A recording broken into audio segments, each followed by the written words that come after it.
My friend Allison gave me this copy of Robin Wall Kimmerer's The Serviceberry as a gift. It was all wrapped up as a gift, and what a super way to bring this wisdom to me and now to you. I'm going to read the chapter that begins on page 41. When August rolls around, my neighbor Sandy down the road in an old farmhouse puts out a card table under her front maple. The canning jars with stalks of bright gladiolas caught my eye. There is also a stack of zucchini, a basket of new red potatoes, and a sign that says free. A person can only use so many glads, and so she shares the gladness with whoever might stop. Zucchinis are another story. Around here, when late summer heat might bring a new squash every day, finding homes for surplus zooks is no joke. They will grow from cucumber size to baseball bats in a matter of days. People have been known to put them in each other's mailboxes or surreptitiously place them on the front seat of a parked car. I'm not sure that this could be framed as a gift, more likely a stealthy game of self-preservation. But not everyone has a garden and a pestilence of squash. Sandy gets the pleasure of seeing a car stop, maybe on the way home from work, to accept the gift of fresh veggies for dinner and a bouquet for the table. The currency of exchange is the secret smiles on both faces. The practice of the front yard giveaway seems to be contagious on our road. One day, an old travel trailer appeared, parked at the edge of a newly shorn hayfield. No electricity or water. A week later, a rough table was set up outside, boards between two sawhorses. Arrayed there was an ornate spice rack, a small heap of army camouflage items, a canvas-wrapped canteen, a knapsack, and a mess kit, and a sign that said free. Is this an economy? I think it is. A system of redistribution of wealth based on abundance and the pleasure of sharing. Someone says, I have more than I need, so I offer it to you. I don't think it's a coincidence that these small acts all happen on a few miles of one country road. Giving begets giving, and the gift stays in motion. And there are a lot more roads.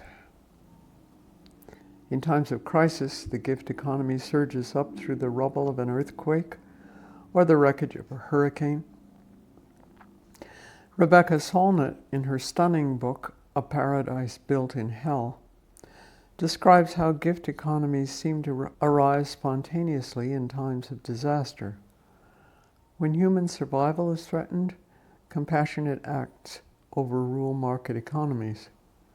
People give freely to one another, and bonds of ownership disappear when everyone pools their resource of food and labor and blankets in solidarity. When systems of governance and market economies of debt are disrupted, networks of mutual aid arise. Heroic tales are told of giving away truckloads of bread pulled from bakery shelves. Just hours ago, that bread was private property that would be sold at a profit and defended from thieves. But in the moment of trouble, it becomes a gift. And the giver of hot soup from a shared camp stove on a street corner earned the prestige and honor of a potlatch host. We know how to do this. And what's more, we crave doing it, feeling more alive with every gift exchange. The challenge is to cultivate our inherent capacity for gift economies without the catalyst of catastrophe. We have to believe in our neighbors, that our shared interests supersede the impulses of selfishness.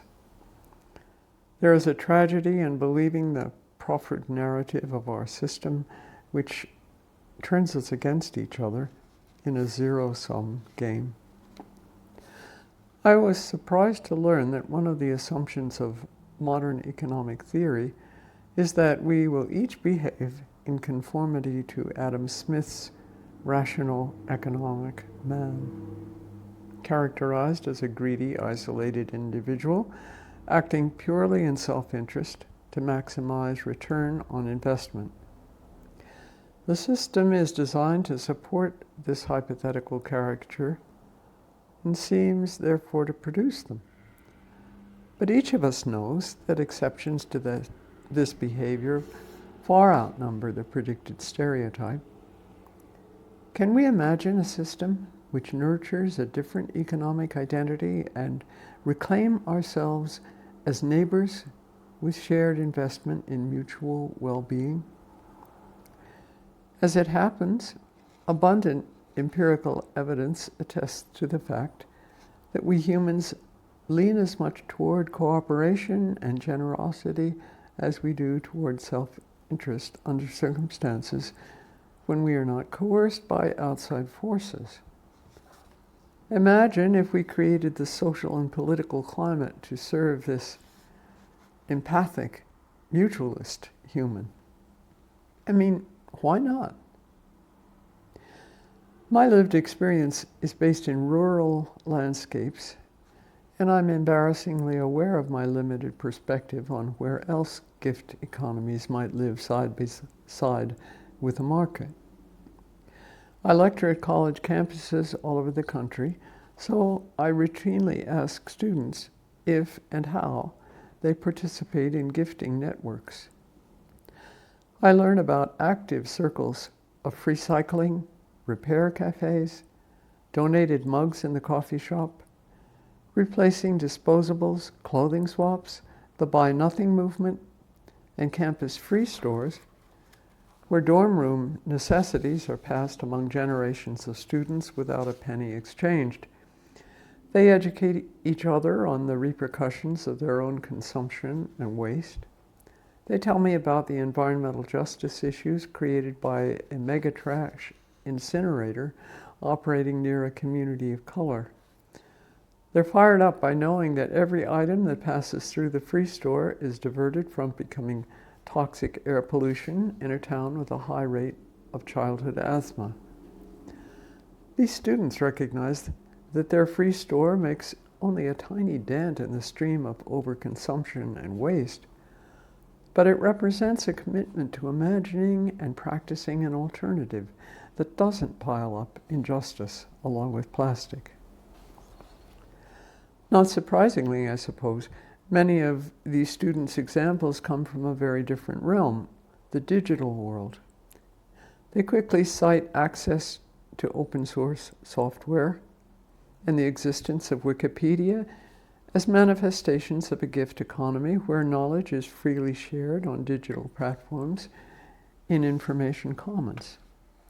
Over and over, they name TikTok and YouTube videos where you can learn anything because someone has made a gift of their time and experience to share with anyone who wants it.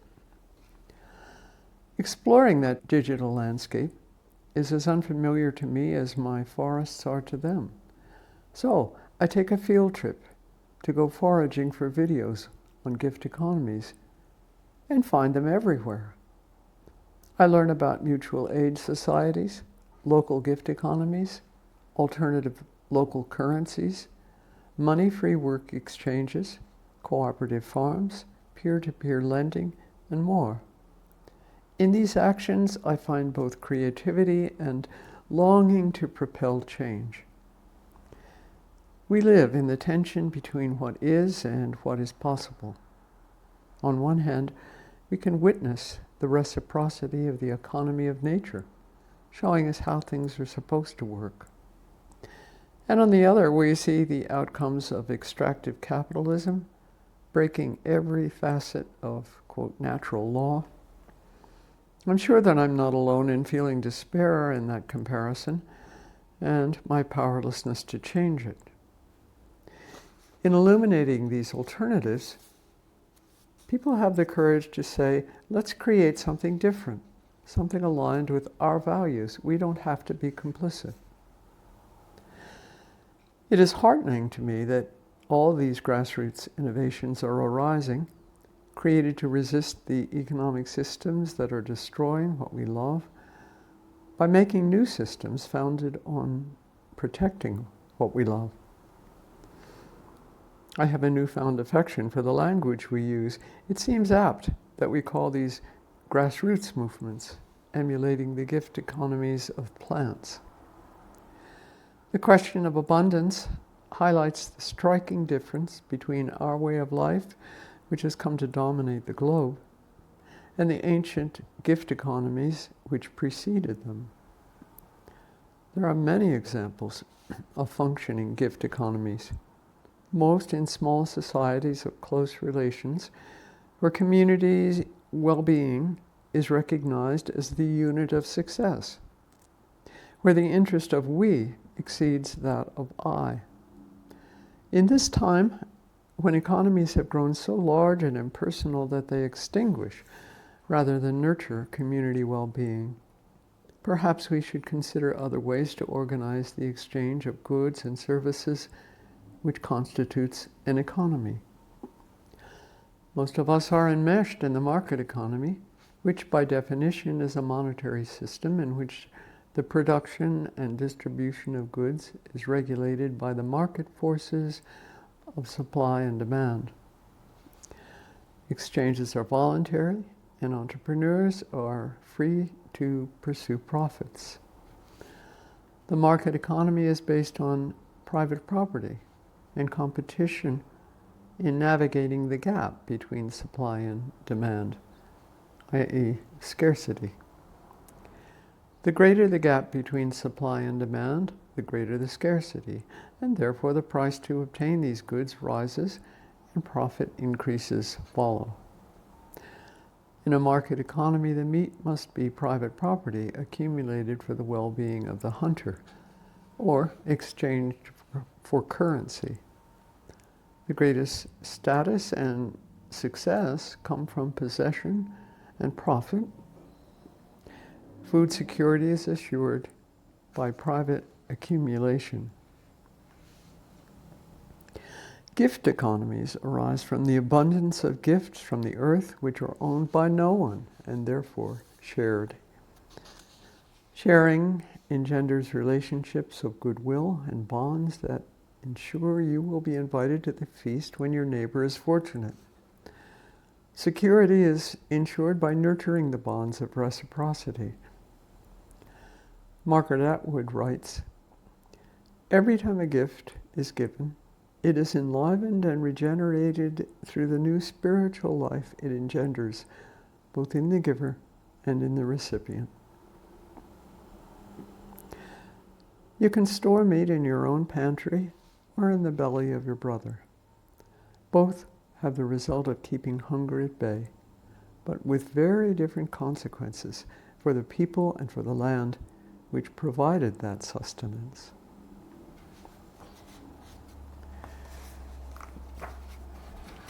Well, thank you to Robin Wall Kimmerer and Allison and everybody who brought this reading to us. I'm assuming there's going to be generosity about